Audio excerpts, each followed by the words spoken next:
And we welcome you in, everyone. Steve Lennox on Baseball live stream podcast. We're back in to do our Lennox on Baseball conversations. And boy, have I been looking forward to this conversation for a long time.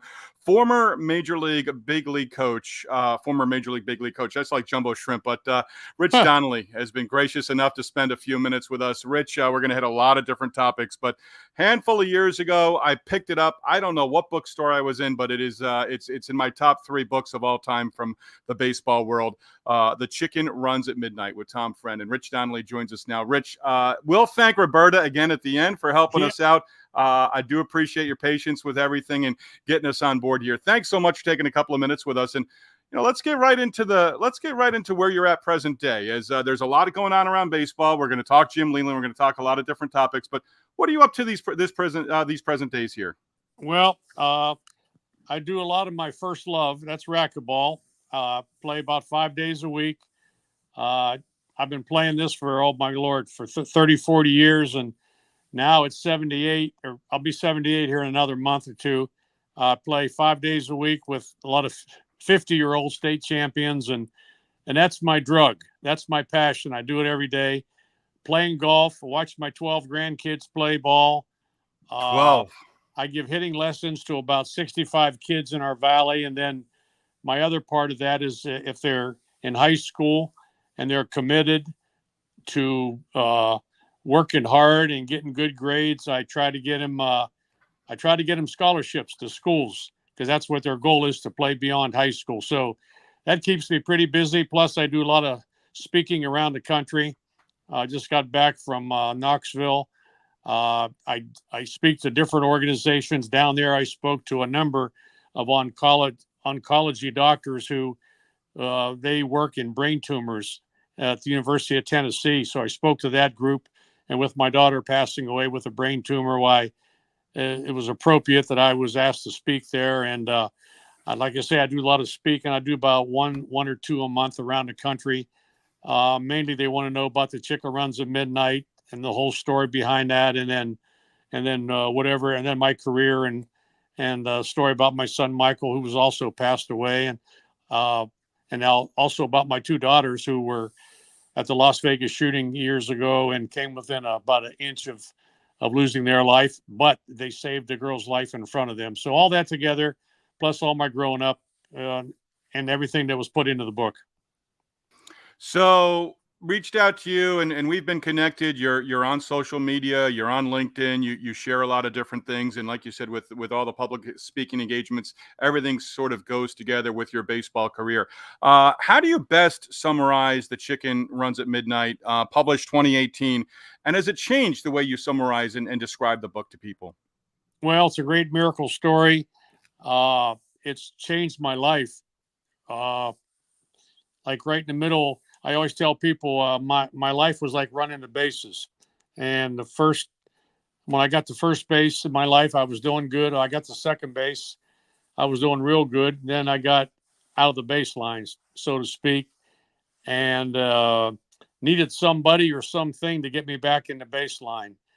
And with my daughter and her illness and the way she handled her life and death, and my wife, Roberta, the way she shows me by example every day on how to be a really good human being. Hopefully I've changed. I got back in the baseline, and it's ironic that for my living, I coach third base, and I wave guys back to home.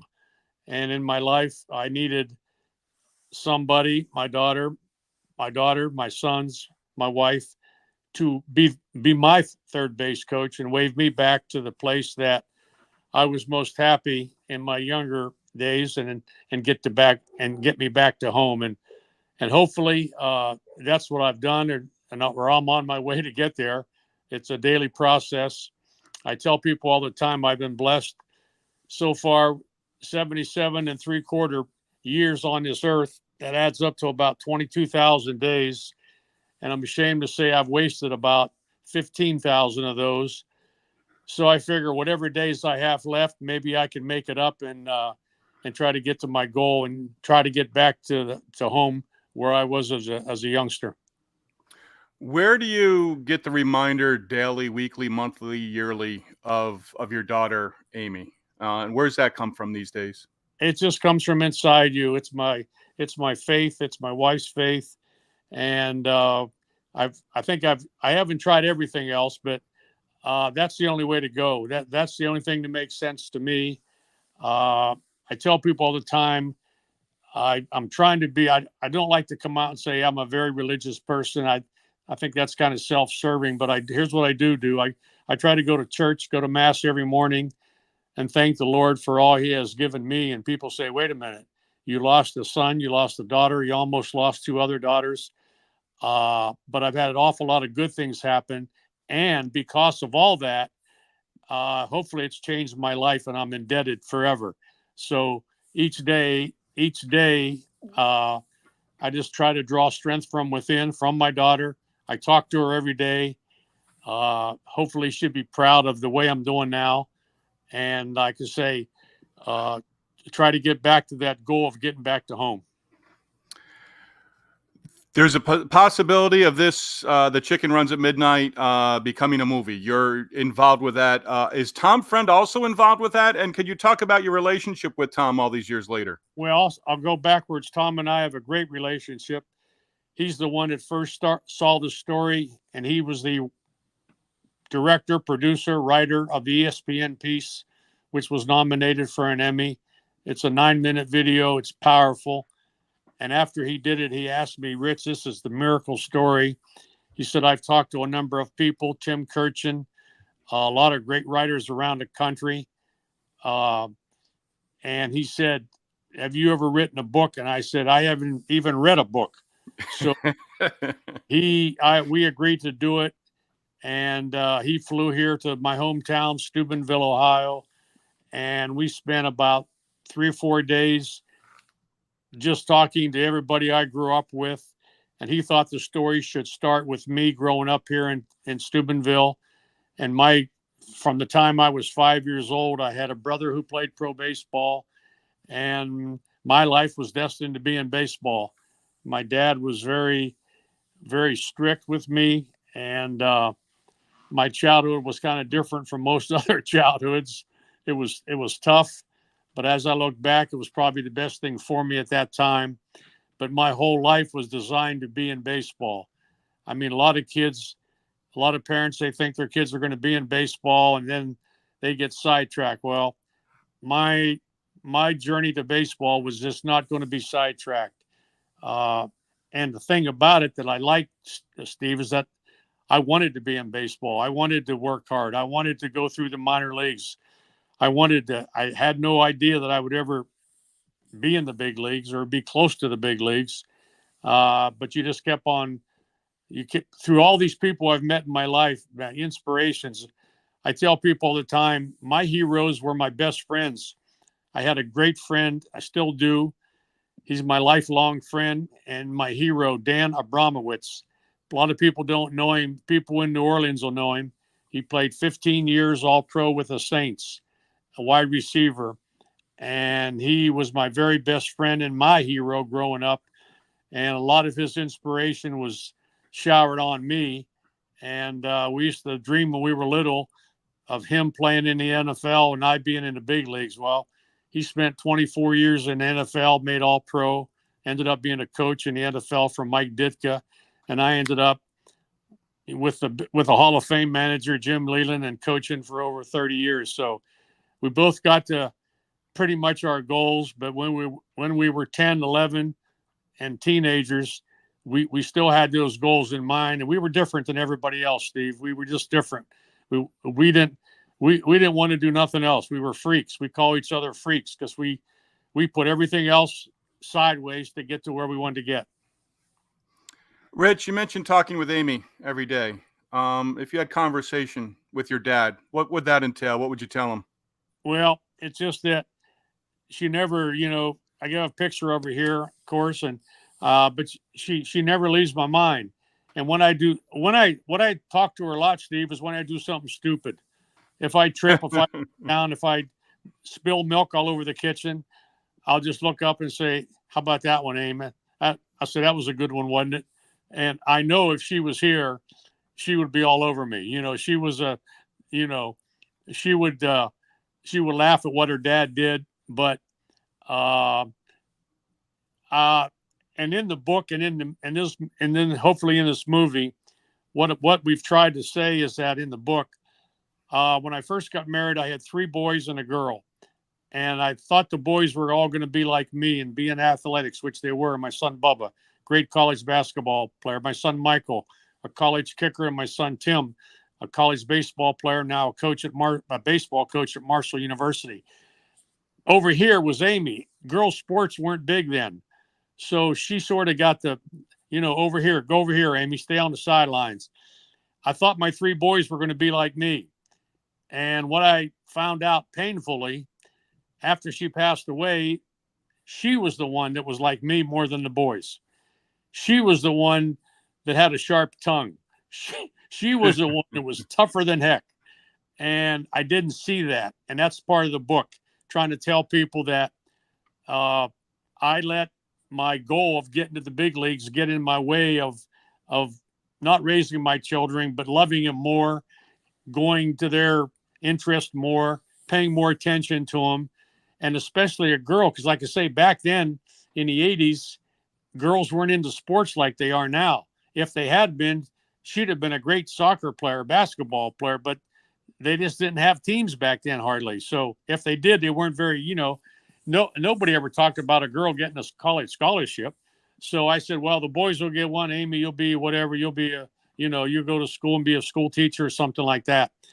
And then at the end, after talking to all her brothers, to her mom, and everybody, I found out that she was the one more like me than anybody. So I went back when I read my baseball books. It's like it probably takes me an extra couple of weeks because I'll go back and read a chapter again. I'll put notes together, and I went back to my notes from reading The Chicken Runs at Midnight a few years ago, and the moment in 1997 when Craig Counsell scores the winning run, you're celebrating the World Series title.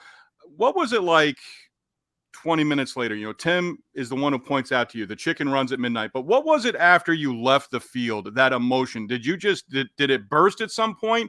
And was there just exhaustion after everything was said and done and you won the World Series? Best way I could describe it, Steve, I said this when I was little. I used to read in our religion class about in the Bible, there was a guy named Saul, and he was struck by lightning. They said the Lord struck him, changed his whole way, and named him and renamed him Paul, who became St. Paul. And I don't know why I thought of that, but when Tim told me that, I felt like I got hit right in the head with lightning, and I fell to my knees, and every ounce of emotion in my body left. All the happiness that went in the World Series or lifelong dream just went out of me. And I remember we had a great pitcher, Alex Fernandez, and after the World Series win, after we celebrated, he took the whole team in the training room and locked the door. And I was in a corner, Steve, and I was bawling my eyes out because Alex was asking every player and coach to come up and tell what that World Series meant to him.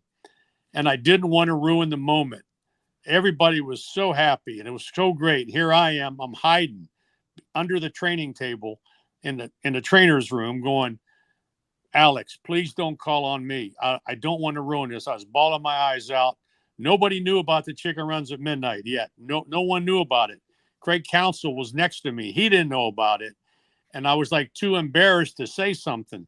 So I was hiding, and I couldn't wait for that meeting to be over with because I didn't want to ruin the moment. Did you eventually talk? I did not. I said, thank the Lord, because if I went up here, I'd have been a blithering idiot because I was crying. I cried for about 3 hours, to tell you the truth. Everybody thought I was crying because we won. I was so happy. No, I was crying about what Tim just said, that can you believe this? Can you believe this happened? The chicken runs at midnight. It meant nothing. Now all of a sudden it happened in the happiest moment of my career. And this is what Amy would have wanted for me. Are you kidding me? That's the miracle story. And like I say, I went home that night and I wanted to call her. I wanted to call Amy and say, Amy, she gave me a note in Atlanta when we played in 92. Chicken runs at midnight. Good luck. And I wanted to call her and just tell her, Amy, the chicken did run. The chicken did run at midnight. That's one. I'm glad you brought it up right there from 1992 in the playoff series against the Braves. Where is that note? It's right over my right shoulder in the garage. Every time I go to get in the car, I just tap it. We got it framed. It's been on that frame, oh boy, since 92. So what we got, about 30 years worth? Glass. Hard to believe. We put it in glass. It's the same note that the girl in Atlanta, Fulton County Stadium, that she sent down to me. And it meant I'm not sure what it meant at that time in 92, because the story didn't happen yet. But in 97, when Count scored the winning run, it's engulfed our whole life and our whole family's life. And we don't write letters anymore, but we do text. My son Tim and my son Bubba and my wife even, and we try to end every text with CRAM, chicken runs at midnight, like Amy did with her letters back in the day. So, Rich, the guys that were in that trainer's room, Alex Fernandez put it together. Years after, when they find out what that meant to you in that moment, and as you wrote the book and the story was told and shared, the member of that 97 Marlins team, what kind of conversations have you had since then? Well, I've had guys. We had a reunion about 2 years ago of our 25th reunion of the World Series, and went down to Miami. Jim Leland just learned about it. Of course, he did the video, helped me with the video for the ESPN piece. He didn't know about it. And then Charles Johnson, our catcher, he called me. He says, Rich, I didn't know anything about this. And Edgar Renteria. And we just hugged. But the greatest one I ever got was from the opposing player, Steve. Sandy Alomar was the catcher on that team. Yeah. And when I was with the Dodgers, I showed the video to the team.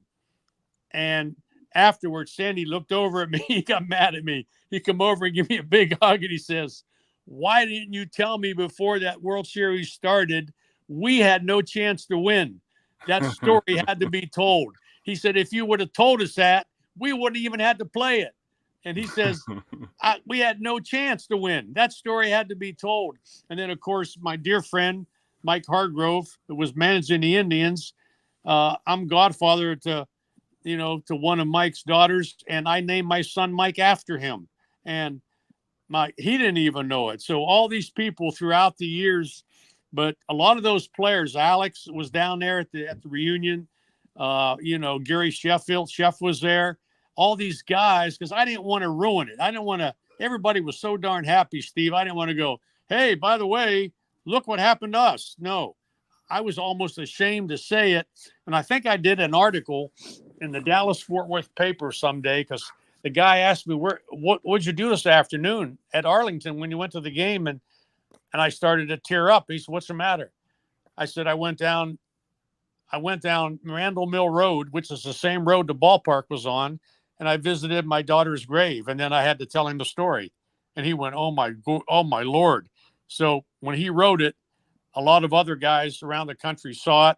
And then Tom Friend saw it, and boom, that's how the ESPN piece in the book happened. So the movie Down the Road, who plays Amy as a young girl? Who plays her as a teenager? Have you given any thought to who plays Amy?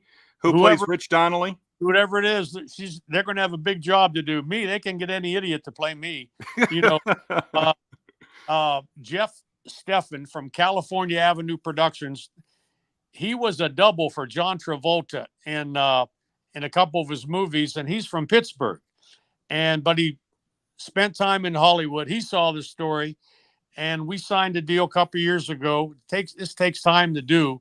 Last Thursday, he got the writer to come down. I go to the Spot Bar, Steve, every morning. I don't drink. I go in there. It's like going into Cheers. I go in, have coffee, meet everybody there. It's where Dean Martin and Jimmy the Greek used to hang out when they were younger, and in our hometown. And Steve and the writer, Mark Golick. We just start talking. He starts asking me questions. And this is the first stage in getting the script written. How excited are you about that being a finished product down the road? I want to see it. It's going to be, I mean, when I told Jeff, it's going to be odd for me to see something on the screen that's you or your daughter. Like when you go to a movie, usually you don't know the people that are in that movie. And even if you do, you don't know the actors or anything else. Now, when this thing gets almost finished, they're gonna first say, Rich, this guy's playing you, this girl's playing Amy, blah, blah, blah. This other girl's gonna play Amy's friend Cindy, and try to put that on a screen and then try to connect of the real Amy, the real Cindy, the real Bubba, the real Mike, the real Tim, and me, and go, man, they're playing us. And hopefully they can get it as close to the truth as it was. Jim Leland with him, Pittsburgh, and then with the Marlins, and then with the Rockies. Will you be in Cooperstown next month? We're going to try. I have some speaking stuff I have to try to work out, but I've talked to them. They're having in fact, what's today? June 11th. They're having a little celebration up in Pittsburgh. I'll be there for that. Near PNC Park, and it's just a celebration. But I was with him for 17 years. We roomed together. When he was a man, we roomed together. He would have one bedroom. The suite would be in the middle. I'd be in the other bedroom. My job every morning was to smell the smoke and then order the coffee. Did you ever have a conversation with him about trying to quit smoking? No, never. No. I think it would have hurt him if he tried to quit, because it was part of him. It was too much a part of him. It's like when he had a cigarette and a coffee, he thought better.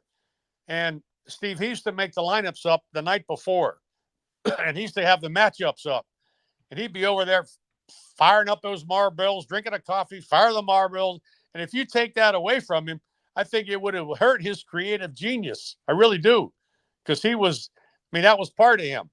And I hope he lives to be 100. I hope the cigarettes don't hurt him. But no, it's just, I thought I was going to write the book, and I was going to name the book Secondary Smoke.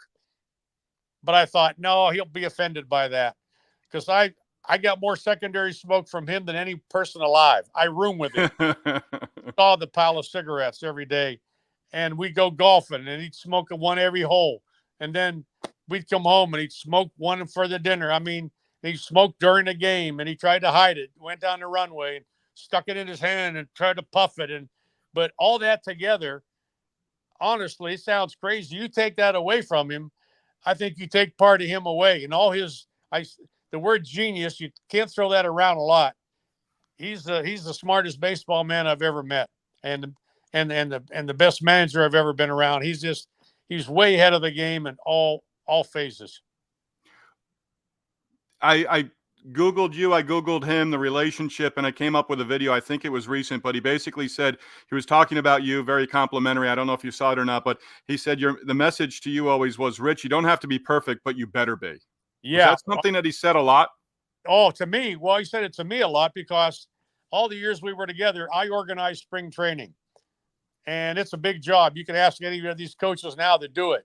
You have to get 60 players every day, get them in the right spot, get the coaches in the right spot, and never miss, and get it on paper and make it simple. And when we room together, I write it up. In the old days, I'd write it up, and then I'd have our secretary type it up, and then I'd show Jim. And he look at it, he goes, okay, it don't have to be perfect, but it better be. Because his thing was, if you're in a practice session and the players think you don't know what you're doing, you're going to lose them. So his thing was, if these players see that we know what we're doing, you're going to get a positive reaction from them. And we did. We got compliments from our camps, but spent an awful lot of time. I spent all winter doing it. Then every day I'd go over it, so that when we got on the field, I don't care if it was 9:13, I had it on the sheet. Every player and coach knew where to be. And then when the horn blew, we moved the fields, blah, blah, blah. like I say, you can ask any coach now. It's a job. But I did it all in the minor leagues, and then when I got with Jim, he says, "Can you do our spring training?" Well, I think I did 32 of them, and now I have a lot of young coaches call me asking, "How do you do this? How do you do this?" So you don't have players standing around. And like Jim says, there's a trick to it. You got to figure it out. We don't want people standing around. We want guys moving all the time. And we're not standing out there for 4 hours. We're going out there for 2.5. We're doing our work, and then we're going to be on the golf course. That's the way we work. Great stuff. That is terrific. He'll also have his number retired in Detroit in early August as well. But as you and Jim and that relationship and that bond just continue to grow and grow, when was there a point where you just knew that was a special relationship, and there was nothing that was going to ever be able to break that? Well, we got together. I mean, we played against one another in the minor leagues, in the Florida State League. I played at I was at Plant City all the time, and then he was over at Lakeland. So we played each other every day. And then when we went into managing, we managed against each other every day. Then he got to the big leagues first with Tony DeRussa, of course, as the third base coach. And then I got there with Pat Corrales. Gave me my first job, and then Doug Rader. And then I think we got fired in Texas. I called Jim, and I went out to San Diego to winter meetings. I interviewed with Sid Thrift, our general manager. He hired me. Yep. And Jim and I hit it off. We probably talked more about high school football than baseball, because we were both from towns that had good football teams. Steubenville Big Red here, Perrysburg there. And he was a backup catcher. I was a backup catcher. He was a good basketball player in high school. I was a good basketball player in high school. We were two small-time kids, and we had a lot in common. And we knew a lot of other guys that we played against. And like I say, we spent probably half our careers talking about high school football, college football, NBA, everything but baseball. But that's how we connected. And then we both liked to play golf. We both loved, and I say loved, that's capital loved, to go to the racetrack. And the only thing we like better than going to racetrack is going to casino. So I'm from the top gambling town of all time, Steubenville. They call it Steuben Vegas. And I told him the stories growing up, and he loved it. And we probably have been to every racetrack and casino in the country. And Jim liked to go there to relax, after the games or things like that. And we used to get up in the morning, get the racing form, and then he'd have the lineup already written in his pocket or something. We go to the track to get his mind off it, and then we stay for 4 races, and boom, we go to the ballpark. And you're on your way. Yeah, he didn't want to just sit in the room and think about. I mean, he did the lineup, Steve, at night. He was amazing. He'd sit there after, like, say you played on a Monday night, and whether you won or lost, by Monday at midnight, he had the lineup written for the next night. And then we just followed every day. We do the same thing. And but he needed to get away to play golf. He needed to play golf in the morning, and needed to go to track after the game at night. Yeah, one game, if I can tell you this quick story, we're in Philadelphia, and I'm coaching third, and his scores, I don't know, it's tight. It's about the 8th inning. And he's in the dugout, and he whistles, like, "Come here." And I thought, well, I'm going over. He's going to ask me for some big strategy. So I go running over there, and he goes, "Hey, Rich, is your friend Hambone, he's going to have that car ready to go to Atlantic City after the game?" And I go, "Okay, get back to third." I mean, he's going to think that's Jim. That's Jim. That's just him. But he was, didn't miss a trick. Didn't miss a trick. I share this with you, and I many years in minor league baseball as a broadcaster, and a handful of my years were in Wilmington, Delaware, and people would always ask, why is this team so good at home? Well, the visiting teams, we had Myrtle Beach and we had Wilmington. Now, Wilmington, there's not a whole heck of a lot to do, but, Wilmington, Philadelphia to Atlantic City, it's not that far. And a Friday night or a Saturday night, those visiting teams, a lot of the guys were going right to Atlantic City. And then you'd hear the next day, if the Phillies had a team in town right up the road, they'd see a lot of visiting people there as well. So I always, hey, is this a team that's going to AC? Yep. Okay. Let's see let's see what happens on. Now, never really trying to see it, but Wilmington always sort of had that hidden advantage of Atlantic City just up the road. Oh yeah. Well, I can say we'd plan our road trips. Like if we were going to LA, he says, check and see what post time is at Santa Anita. He says, so we could watch a couple races and get back to the ballpark. And then if we'd go east, like you say, we go to Philly. I had a buddy named Hambone, and Hambone had a limo, and he said, I'll take you to Atlantic City after the game. So when the game was over, we ate. We got about an hour. He put us in a car, zoom. We go to Atlantic City and brought us back. And it was great. That's why it was so much fun, and especially with the teams that won. Because when you're winning, like the Pirates, right. 90, 91, 92, it's like you knew you were going to win every night, so you were in a good mood. When we were with the Marlins, good mood all the time, But no, I miss those times because we had a lot of fun together. I know when we were in Pittsburgh, we used to go with Steve Blass. Steve was our announcer. Yeah. And he said, I go. We said, heck yeah, jump in the car, let's go. And we had a good time. Just great times with really, really great people. When was the last time you had a big league uniform on? Probably or a baseball uniform. Yeah, probably 18. I managed, or 19. I managed Kingsport Mets for the Mets, and I had a lot of young players. I have two now in the big leagues. Brett Beatty, who plays third for the Mets, and Frankie Alvarez. Frankie was 16. I was going to say, yeah. Brett was about 17 or 18, first round pick, and they both did well. And in 5 years, boom, they're in the big leagues. So great to see them doing that. And then I think the Kingsport was my last time with the uniform. And then I was a coach for Jim on our gold medal team in the World Cup, and I think that was 18. Just the last one for you, and I wanted to get your thoughts on this. You do lessons with kids. So many things are out there nowadays with different people, and speaking of, baseball lessons and travel ball were created just like Las Vegas to take people's money. What are the points that you stress when you work not only with young kids but with their families as well about what they're trying to accomplish? Well, the first thing when they come to me, I have a lot of them come to me. And the first thing I said, I'm going to ask you two questions to the parents and kids. If you're a little older, first thing, I want to see your report card. I want to see your grades. And then second of all, I want you to tell me your work ethic. And if they tell me I got all D's and F's, I tell them, you lied to me. You told me you wanted to go to college and pop up and play ball. You ain't going to college with these grades. Then I say, what's your work ethic?